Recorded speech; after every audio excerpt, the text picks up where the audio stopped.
মই আপোনালোকৰ আগত কঁঠালৰ ৰেচিপি লৈ আহিছোঁ আৰু তাৰ কাৰণে মই এটা কঁঠাল এইদৰে কাটি লৈছোঁ আৰু কেইটামান আলু এনেদৰে কাটি দিছোঁ।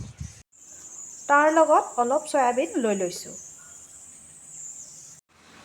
মছলাৰ বাবে মই পিঁয়াজ নহৰুৰ পেষ্ট, কেঁচা জলকীয়া, তেজপাত কেইখিলামান, গোটা জিৰা, শুকান জলকীয়া, আদা আৰু এলাচি আৰু ডালচেনি লৈ লৈছোঁ। এইপিনে কেৰাহী এটাত তেল গৰম হ'বলৈ দি মই ইয়াত তেজপাত কেইখিলামান আৰু জলকীয়া, ডালচেনিৰ লগতে এলাচি কেইটামান দি দিলোঁ।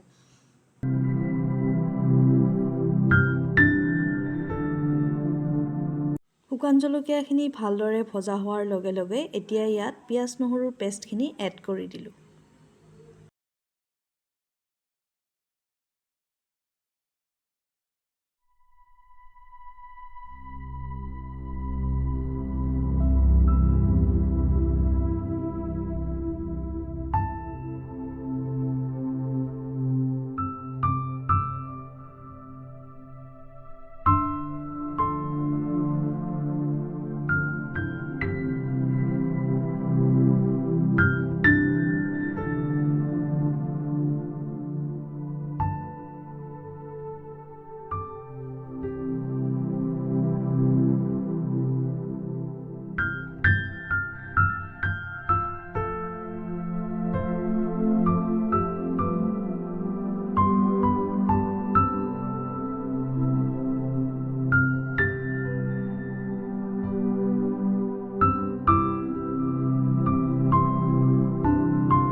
পিঁয়াজ নহৰুৰ পেষ্টখিনি ভালদৰে ভজা হোৱাৰ লগে লগে এতিয়া কুটি থৈ দিয়া কঁঠালখিনি মই ইয়াত ঢালি দিলোঁ।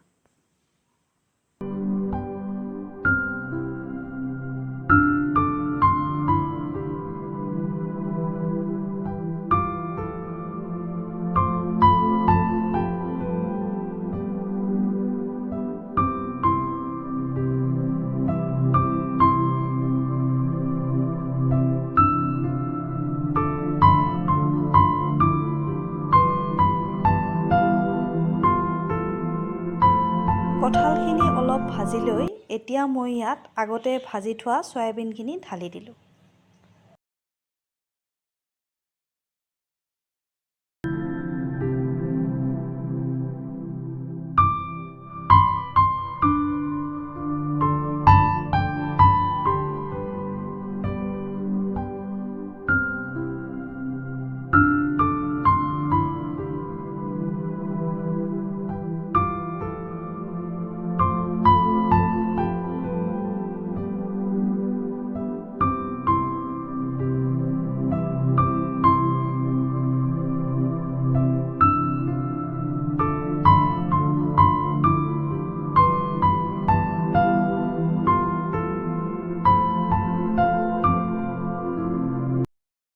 পৰিমাণ অনুযায়ী নিমখ, জিৰা গুড়ি, হালধি গুড়ি দি অলপ ভাজি লৈ ইয়াত পানী দিলোঁ।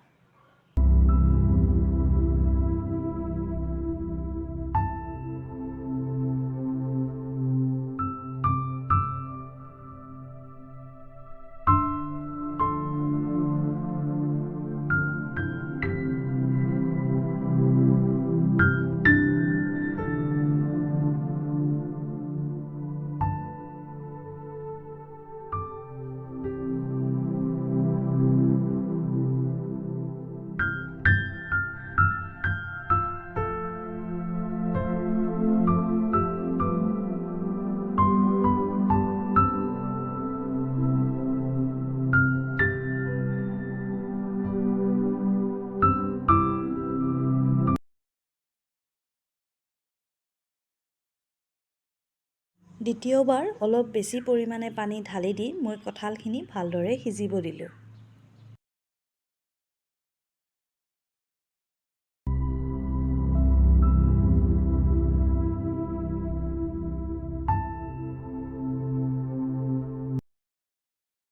পানীখিনি উতলি থকা সময়তেই মই ইয়াত মিট মছলা দি দিলোঁ।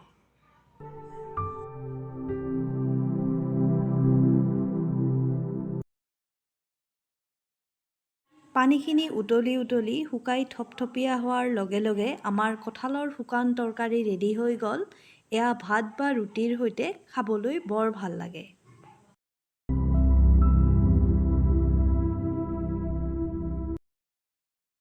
পুনৰ আন এটি নতুন ভিডিঅ'ৰ সৈতে লগ পোৱাৰ আশাৰে আজিলৈ আহিছোঁ। ধন্যবাদ।